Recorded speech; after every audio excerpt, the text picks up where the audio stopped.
Welcome to the deep dive. Today, we're tackling a piece of hardware with maybe the longest name I've ever seen. You're not kidding. The Thor Broadcast H-2HDMI-2SDI-QAM-IPLL encoder modulator. I mean, wow. But at nearly $5,000, you know this thing is doing something serious. It is. This box is basically the answer to a huge headache for broadcasters. And our mission today is to figure out what that is, how this one unit can manage 4 completely different video feeds at once, and why that's so important right now. Well, think of it this way. You've got old tech and new tech, cable and internet. Normally, that's a whole rack of separate, expensive boxes. This puts it all into one. It's a massive cost and space saver. Okay, so let's start at the beginning. Ingesting content, you said 4 streams. 4 streams, yeah. You get 2 HDMI inputs, for things like a Blu-ray player or a camera feed. And 2 SDI inputs, which is more the professional broadcast standard. Exactly. And they all handle up to 1080p 60, so it's high quality. But getting the video in is one thing. What happens next?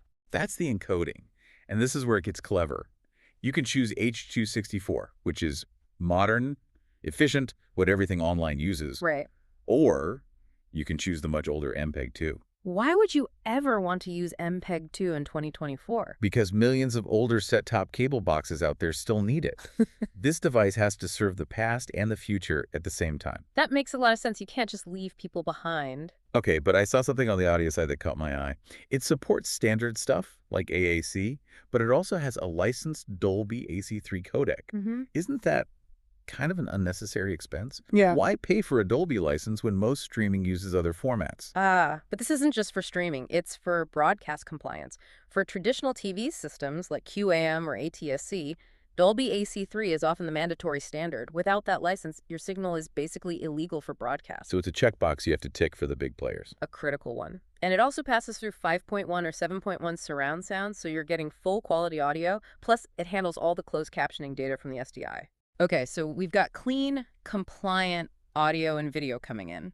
Now, how does it get out? You have people with old cable TVs and people watching on laptops. And this is the magic trick. It does both at the same time. For the old school coaxial cable, it puts out up to 4 proper RF channels. Like tuning to channel 4 on your TV? Exactly like that. And it supports VCT and LCN, which is just the system that makes sure when your TV guide says channel 4, you're actually getting the feed for channel 4. It keeps everything logical for the viewer. And while it's doing that, the IP side is running in parallel. Right alongside it. All 4 of those channels are also being streamed out over IP. You can send them to specific addresses or multicast them across a whole network. So you could have a TV in a lobby showing the cable feed while someone in their office is watching the IP stream of the exact same channel. Precisely. And it even manages the data differently for each one. RF needs a constant, steady stream of data, even if it's just empty air. Null packets. Yeah, but that's super wasteful on the internet. So this box keeps the null packets for the RF feed, but strips them out for the IP stream to save bandwidth. It's really elegant. That is impressive. And I see it has ASI outputs, too, for connecting to other high-end broadcast gear. It seems to cover every possible base. It does. But all that connectivity is useless if there's a delay, especially for live events. Right, like sports or news. Lag is the enemy. And that's where the control features come in. You can manage everything through a web browser. But the key feature is what they call low latency mode. How low are we talking? Between 70 and 120 milliseconds. That's, faster than a blink. It's the difference between seeing a goal live and getting a text about it from your friend before it happens on your screen. Which is the most annoying thing in the world. The absolute worst. This mode makes sure that doesn't happen. So to wrap this all up for you listening, what we have here is a single device that replaces an entire workflow. Instead of separate boxes for encoding, modulating, and IP streaming, you get one chassis that does it all. It's proof that the line between traditional broadcast and internet streaming is, for all practical purposes, gone.